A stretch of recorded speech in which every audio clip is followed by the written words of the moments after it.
बिस्मिल्लाहिर्रहमानिर्रहीम। आप लोग देख रहे हैं मेरा यूट्यूब चैनल बायोलॉजी ब्रेकडाउन। आज हम क्लास 10 के चैप्टर नंबर 2 सर्कुलेटरी सिस्टम को पढ़ना स्टार्ट करेंगे और सर्कुलेटरी सिस्टम का सबसे पहले हम इंट्रोडक्शन पढ़ते हैं। इंट्रोडक्शन में आपको आपकी बुक में ये बताया गया है कि हमारे बॉडी के जितने भी सेल्स हैं उन्हें फूड की ज़रूरत होती है जो कि स्मॉल इंटेस्टाइन से आता है। इसके साथ साथ ऑक्सीजन की ज़रूरत होती है जो कि लंग्स से आता है।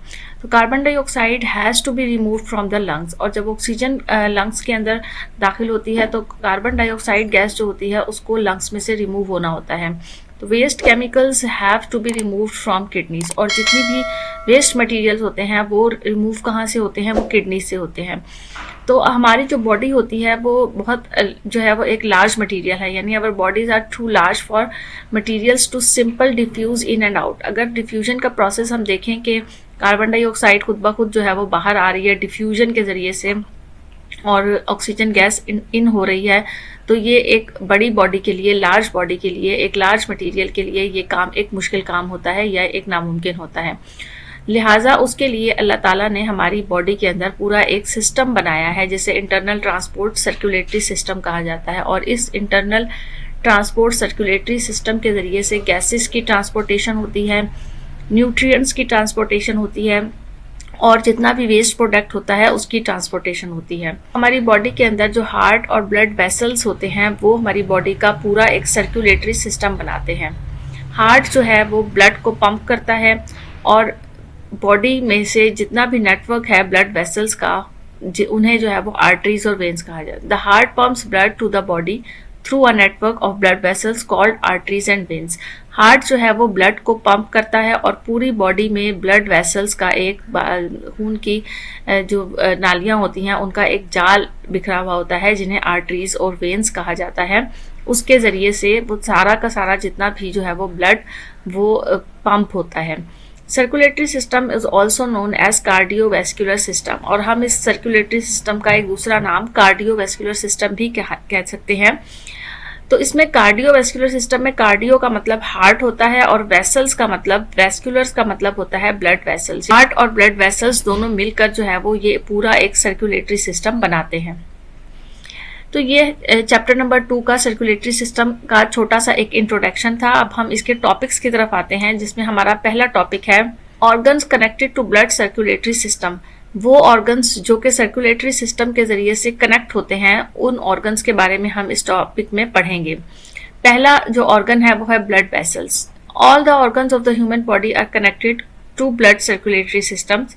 हमारी बॉडी के बाकी जितने भी ऑर्गन हैं इन ब्लड वेसल्स और हार्ट वगैरह के अलावा बाकी जितने भी ऑर्गन हैं वो सब ऑर्गन भी सर्कुलेटरी सिस्टम के साथ अटैच होते हैं या कनेक्टेड होते हैं।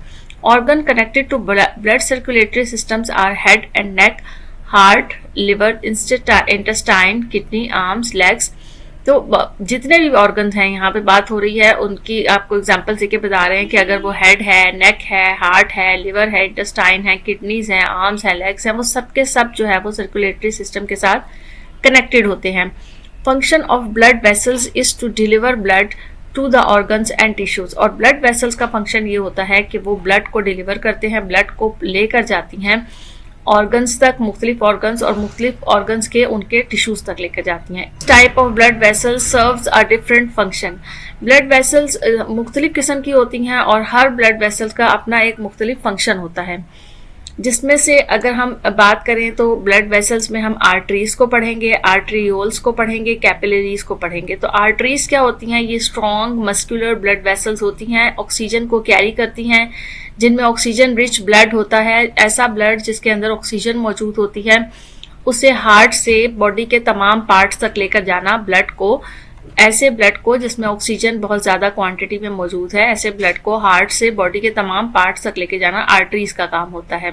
Arterioles branch into smaller vessels called arterioles. Arteries जो हैं वो ब्रांचेस की शक्ल में अराइज हो जाती हैं, छोटी छोटी आर्टरीज के अंदर से ब्रांचेस निकलती हैं जिन्हें स्मॉलर वेसल्स या फिर उन्हें आर्ट्रियोल्स भी कहा जाता है।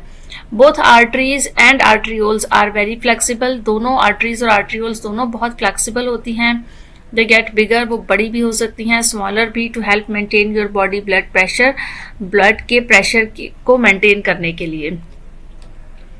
चूँकि ये फ्लेक्सिबल होती हैं इसलिए इनके अंदर ये फ्लेक्सिबिलिटी होती है कि ये अपना साइज़ थोड़ा सा जो है वो यानी उनमें कॉन्ट्रैक्शन और रिलैक्सेशन ब्लड की वजह से या ब्लड के प्रेशर की वजह से हो सकती है।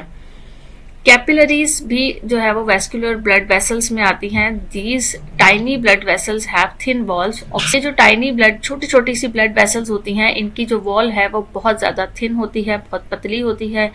Oxygen and nutrient from the blood can move through the valves and get into organs and tissues. Thin valves की वजह से ऑक्सीजन और न्यूट्रिएंट जो है वो ब्लड से मूव कर सकता है और ऑर्गन्स और टिश्यूज़ में जो है वो डिफ्यूज़ कर जाता है। यानी इनके अंदर ये इतनी ज़्यादा थिन होती हैं, इतनी बारीक होती हैं कि ब्लड में से ऑक्सीजन और जो न्यूट्रिएंट्स होते हैं वो डिफ्यूजन के ज़रिए से इनकी कैपिलरीज की वॉल्व्स के ज़रिए मुख्तलिफ ऑर्गन्स के टिश्यूज़ में जा सकता है।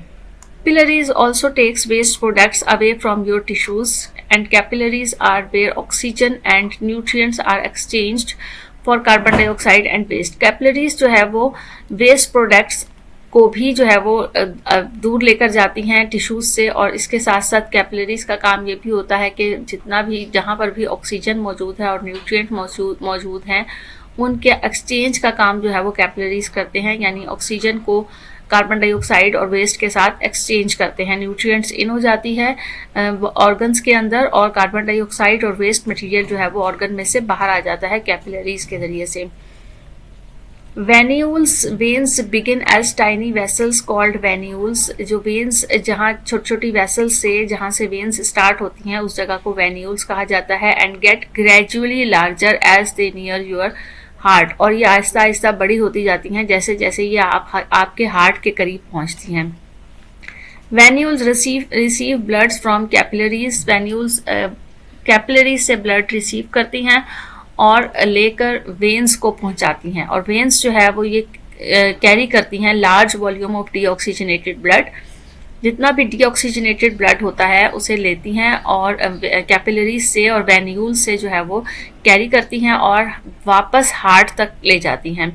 Thin less elastic valves help them handle high volume and low pressure. इसकी जो वॉल्व्स होती हैं वेन्स की, अगर स्ट्रक्चरली हम उनको देखें तो वो थिन होती हैं, लेकिन उनमें इलास्टिसिटी उनकी वॉल्व्स में कम होती है और वो ज़्यादा वॉल्यूम जो हाई वॉल्यूम है ब्लड का उसका और उसमें प्रेशर जो है वो कम होता है जब वो वापस ब्लड जो है वो हार्ट की तरफ जा रहा होता है। Most veins have valves that open and close. ज़्यादातर वेन्स ऐसी होती हैं जिनके वॉल्व्स होते हैं जो ओपन और क्लोज हो सकते हैं। The valves control blood flow and keep the blood flowing in one direction. इन वॉल्व्स का फंक्शन ये होता है कि जो ब्लड की फ्लोइंग है, ब्लड का जो बहना है कि वो मुख्तलिफ ऑर्गन से हार्ट की तरफ जा रहा है उसको मेंटेन करता है और ब्लड फ्लोइंग को, और उसे जो है वो एक डायरेक्शन में लेकर जाता है। यहाँ पर आपको एक छोटी सी जो है वो इन्फॉर्मेशन दी गई है कि विलियम हार्वे जो है वो एक साइंटिस्ट था जिसने ये पंपिंग एक्शन को डिस्कवर किया था, हार्ट का जो पंपिंग एक्शन है। And he describe pulmonary and systematic circulation in more elaborated way. और उसने इस पूरे सिस्टम को बहुत अच्छी तरीके से जो है वो वाजिया किया था। हार्वे ने पल्मोनरी सिस्टम, सर्कुलेटरी सिस्टम को डिस्क्राइब करने के साथ साथ ये भी शनाख्त किया था कि वेन्स में वॉल्व्स मौजूद होते हैं जिनका एक बाकायदा किरदार होता है ब्लड की फ्लोइंग में, ब्लड के बहने में, और उनको वो एक डायरेक्शन की तरफ जो है वो ब्लड को फ्लो करता है। और इसके साथ साथ उसने ये भी डिस्क्राइब किया था कि ब्लड फ्लो जो होता है वो एक क्लोज सर्किट के अंदर होता है। ऐसा नहीं है कि ब्लड बगैर वेन्स के भी जो है वो बॉडी के अंदर इधर उधर मूव कर रहा होता है, बल्कि वो कुछ ऐसे क्लोज सर्किट, कुछ ऐसी वेन्स, आर्टरीज होती हैं जिनके अंदर ब्लड की फ्लोइंग या ब्लड बह रहा होता है। तो ये आपको एक इन्फॉर्मेशन दी गई है। ये आपका एक टॉपिक था जिसमें हमने ब्लड के सर्कुलेटरी सिस्टम का थोड़ा सा इंट्रोडक्शन पढ़ा। नेक्स्ट टॉपिक के लिए साथ रहिएगा इसी यूट्यूब चैनल पर। अपना ख्याल रखिएगा। Thank you so much. अल्लाह हाफिज़।